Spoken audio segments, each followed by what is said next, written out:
Sports betting and gambling have in the last 10 years taken a very radical turn because they have been a great source of revenue to individuals and also to the companies. Before, there were only a few sporting betting companies which could be numbered, but now so many match betting companies have come up and have taken the game of betting to the next level. Some have even introduced apps which make it very easy for those who want to bet at homes and in their comfort without necessarily moving to the place or the company where the betting is held. Now, sports betting has helped a lot of individuals to cash in millions and cash in monies where they use just a little money to start.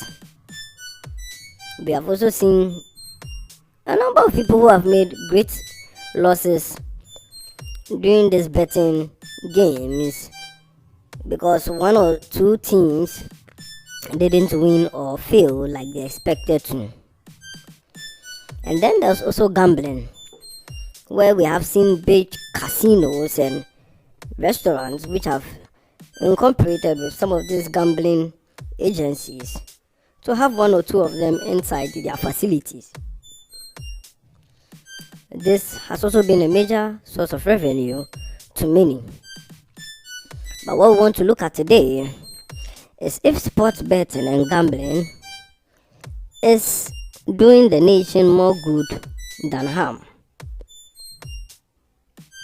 The thing to look is when people get addicted to betting, they keep themselves from being productive in other areas. Gambling and sports betting are simply ways to multiply money without necessarily working for it. By making guesses and predictions, your money could be tripled, or you could even make millions in a day.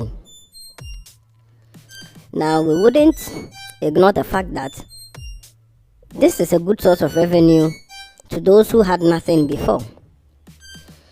But the problem is when an individual takes his focus on betting to become his main way of work, then the productive ways in which the nation will need him to be of help will be lost.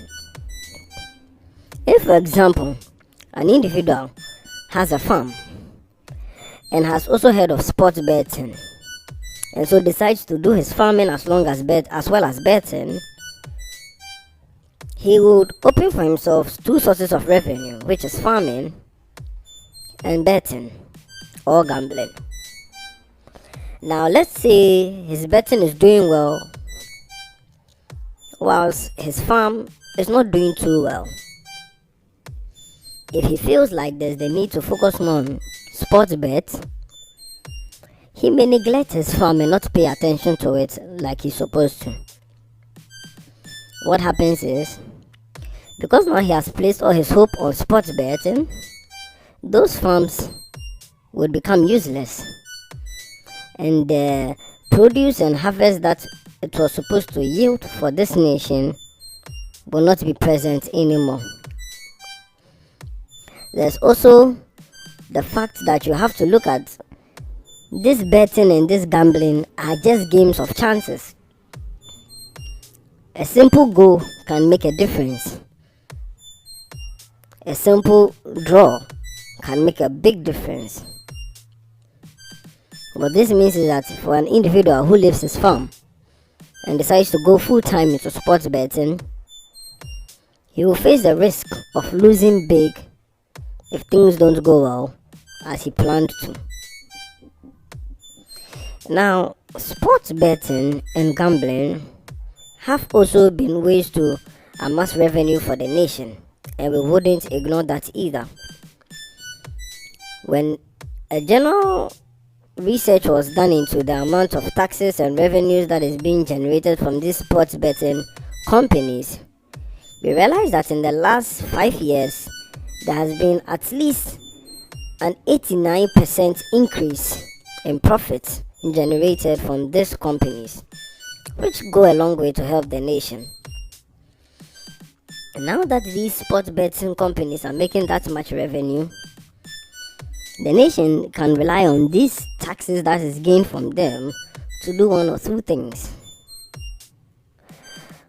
But we shouldn't focus on the revenue that is received only from these sports betting companies and neglect the fact that there's labor work that is also being abandoned by the youth.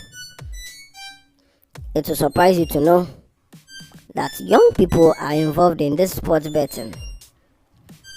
People in high school and junior high school are involved in betting, though there is an age limit for most of these companies. There are some who are also old enough to bet but are still in high school and junior high school, but they are still betting. There has become some hunger for money that some youth are going through, and they don't want to give a chance for $1 million to pass them by. Because of this, students who have become involved in sports betting are paying more attention to the games of football and the other games which they bet on instead of paying attention to their books. Before, a game was only a game, and whoever won or lost was just a thing to talk about during break time, and that was all. But now, the students are paying time and paying for time to enter these venues that show these huge games and matches being played. Not only are they having time and paying monies to go into them to watch the games, they're actually studying the games, studying the players, and checking their chances to see whether their bets are going to stake them a good deal or not.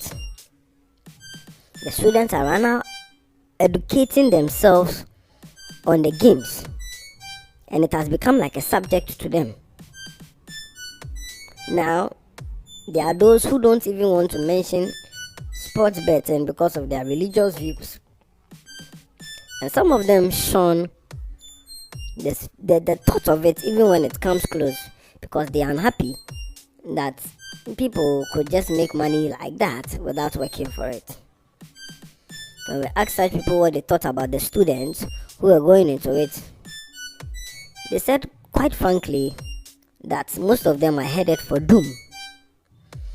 When we asked them why, they explained that if these students at this age are relying on sports betting and the like, by the time they grow old and have a family, they will not know what it tastes like to really work and cater for their families, but will be relying on chances to give them food to eat. They also explained that because some of these games are addictive and some of these betting games are addictive, there's no time that is placed into worship and into meditating on God's word and doing the things the religious bodies they belong to require of them to do. There was also another argument that sprung up. One who heard this comment that was being passed by such a person entered the conversation and asked if it is wrong for him to pay his tithe to his religious body like he has heard. And whilst we both said no, he said, what if the tithe he was paying was from the betting that he was doing? And what if that was the way he was able to fund his church or his mosque as he was supposed to by being obedient to their religious views? While he posed this question, I was unable to answer. But the man who was against sports betting told him that it wasn't even supposed to be the norm for him to pay tithe from sports betting and from gambling because it was against their religion. While he said this, the other person said it was not true, because that same religion claimed they have to work and have to do what they can do to make income, and that was how he could make his income. So the two continued to debate, One claiming it was not right for sports betting funds to be used to fund their religious organizations, and the other claiming there was nothing wrong with it, but it was rather wrong for him to sit idle and do nothing, because even his religion spoke about being idle and being lazy. He expressed that was his way of work, and he told the two of us quite frankly that sports betting is not just a matter of sitting down, but it is actually work. It's not just a matter of guessing. You have to actually work through the processes of seeing how the teams are going to come up and whether they are going to do well, and also check your past records of how much success they did against a team, and also go through their weak points. And he went into a lot and showed that it was actually work. It wasn't just a matter of just get up and go and write some scores or fill a form and that's it. So the two continued to argue, but for me, I had no comments to give because I was baffled and I didn't know what to say, seeing that they both had a little point in what they were saying. So we guess maybe the listeners would have to decide, maybe in the comments. What do you think? Is it right for sports betting and gambling funds to be used to, fund, to give as offering and tithes to your religious organization, or should they be disallowed? So as you look at that, we want you to remember the whole general view of this, that these sporting and betting companies and gambling agencies, number one, find a way to fund these individuals who win. They always do. As long as you win, they give you your money. So that is a plus. Number two, these betting and gambling companies pay taxes and bring revenue to the nation.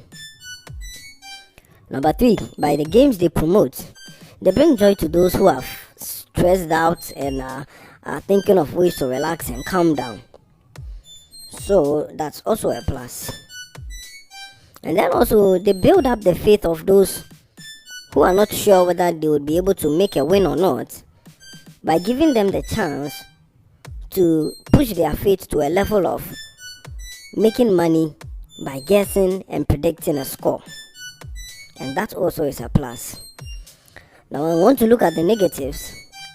We focus on how come they are keeping certain youth from being energetic on the fields and in areas where work is desired. So that's a minus.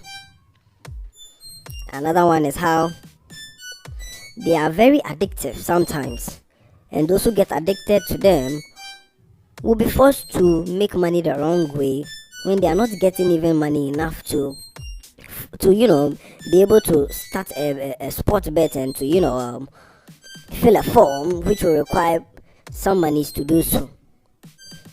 So that's also a minus. And then we also look at, of course, the fact that it may be against a person's religion to make funds from gambling, knowing that there are different types of religion and different views. That's a minus too, depending on the religion the person is involved in. And then also we look at the fact that they give the individual the idea that you can make money as quick and as soon as possible without working hard. And this is also a minus because the youth who are coming up today are not giving those proper methods of understanding how you build up an empire from the ground, from the dust, and how you work and labor for it and you move from the ground up. So all these things should come into play before making your decision on whether they are bringing us more good or more harm. As we continue to see the sports betting and gambling agencies rise up and flourish in the country, we should do our best to make sure that it is well with not only them but with us as a whole in the country, so that we both can get forward with all these activities. Thank you for listening and have a nice day.